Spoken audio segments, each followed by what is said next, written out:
그리고 제일 많은 질문 중에 하나 이거죠. 대부분 이제 제가 공동하다 보니까 저한테 취업 규칙을 컨설팅을 해주세요, 아니면 만들어주세요 라고 해놓고 후속 절차를 밟아주세요 라고 저한테 요청을 해서 그렇게 많지는 않습니다. 근데 나중 되면은 제가 이런 안내는 합니다.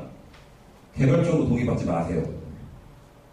근데 실상은 취업 규칙 만들어갖고 회사에 쭉 퇴근하기 전에 그것도 집에 가야 되는데 그때 근로자들 나눠주고 읽어보라고 하고 한 10분 정도 전에 나눠주고 10분 후에 퇴근하고 사인하고 나가고, 네, 이렇게 하시는 사업자들이 좀 많으신 것 같아요. 근데 답이 나와 있지만 효력은 없습니다. 특히나 취업규칙이 근로자에게 불이익하게 변경한 경우에는 그 동의를 받아야 된다고 했어요. 근데 실상 사인받는 서류를 보시면 그게 의견 청취서라고 되어 있을 수도 있고요. 아니면 동의서라고 취업규칙 동의서라고 되어 있는 경우도 있어요. 근데 아까 그 10분 전에 나왔던 그 사례에서 보시면 그 위에다 동의서라고 씁니다. 그리고 동의 쭉 받아요. 근데 이 부분에 대해서는 나중에 입증하는 문제들이 있겠죠. 근데 어쨌든 전체 회의 또는 사용자가 배제된 상태에서 부서별 회의 취합 후 불이익 변경 취업규칙의 효력이 있음. 이라고 해서 가급적이면 사용자의 감성이 배제된 상태에서 근로자들끼리 논의해서 그 동의 여부를 따지라는 겁니다. 근데 이렇게 됐을 때 전체 회의 회사가 부서별로도 실은 떨어지는 경우도 있고 사업장별로 공장 아니 영업소에 떨어지는 경우도 있거든요. 그럴 때는 다 모일 수는 없잖아요. 그래서 사용자가 배제된 상태에서 부서별 회의 후 취합하라고 되어 있습니다. 그런데 또 사용자가 아무것도 못하느냐? 그럼 취업규칙이 어떻게, 왜 이렇게 만들어진지 좋은 설명이라든지 취업규칙이 무슨 의미가 있다, 이런 걸로 설명할 필요는 있다는 거죠. 그래서 사용자가 그 안에 있었다고 해서 무조건 사용자의 감정이 배제된 건 아니다. 그래서 사용자가 설명하는 행위, 이런 게 왜 이렇게 됐는지, 이 조문은 뭔지. 그래서 실상은 현실적으로는 예를 들어 이런 강의실 같은 데서 취업규칙을 이렇게 지금처럼 나눠드리고, 그리고 취업규칙을 가급적 조문별로 설명해 주셔도 되고요. 근데 그렇게 시간이 많이 걸리니까 사전에 먼저 배포를 하시고, 그런 상태도 와갖고 취업규칙 조문들별로 질문이 있으면 질문사항을 갖고요. 그리고 그거에 대해 설명을 하시고, 그 다음에 동의 절차를 밟으시는 게 실무적으로 맞겠죠. 그게 법률적 효력관계 때문에 그렇습니다. 그러면 이러한 취업규칙이 어떤 내용을 가지고 있어야 되느냐? 저희 좀 아까 질문하나 될까요?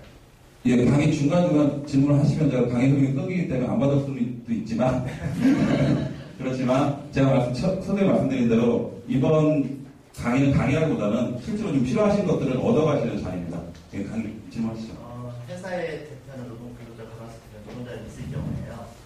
사무실은 노동자 가입이 안 되고 생산이 되는 됐을 경우에 노동조합의 동의를 얻었을 때 그 효력이 전체적으로 되는지 시작해 주시면. 예, 지금 말씀 동의 때문에 어느 범위로 동의를 받아야 될 것이냐 라고 그 질문이 나오실 거고요. 답은 먼저 나눠드린 거 안 읽고 오셨죠? 실은 뒤에 답은 있습니다. 지금 말씀하신 대로 취업규칙의 적용 대상을 제가 좀 이따 다시 설명드리겠지만,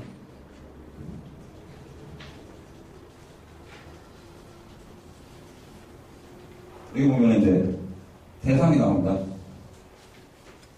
단체장 근로자를 포함한 전 근로자를 대상으로 하는 경우, 이 경우라면 전체를 대상으로 그 과반수의 동의를 얻으면 됩니다. 근데 밑에 보시면 단체장 근로자 적용되는 취업규칙을 별도로 작성, 변경하는 경우에는 단체장 근로자의 과반수 의견을 드려야 하며 불이익병에 동의를 받아야 함.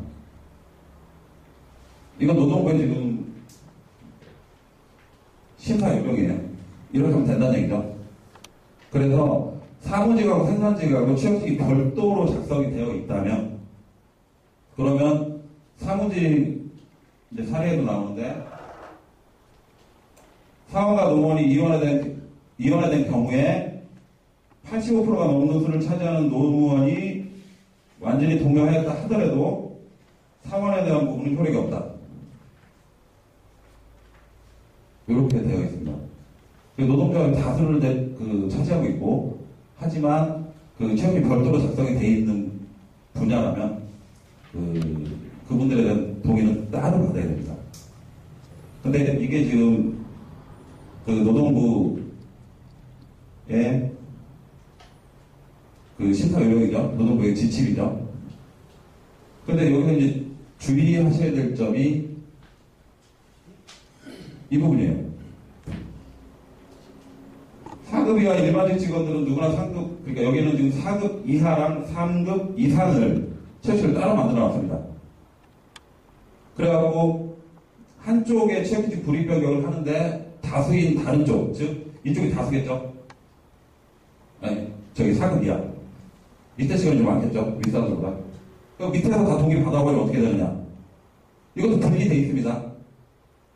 하지만 4급 직원들은 누구나 상급이 될 수 있는 사람들이에요. 그러니까 아까 질문에서 사무원과 생산직이 일단 우리 배치전환도 이제 나오겠지만 배치전환을 통해서 갑자기 그렇게 가세요라고 하는 회사들이 많이 있습니다. 그러면 누구든지 이 상이 바뀔 수 있다는 얘기예요. 그렇다면 전체를 대상으로 취업규칙의 불이익 변경 동의를 받아야 되는 얘기죠. 저도 한동안 헷갈렸던 테마 중에 하나입니다.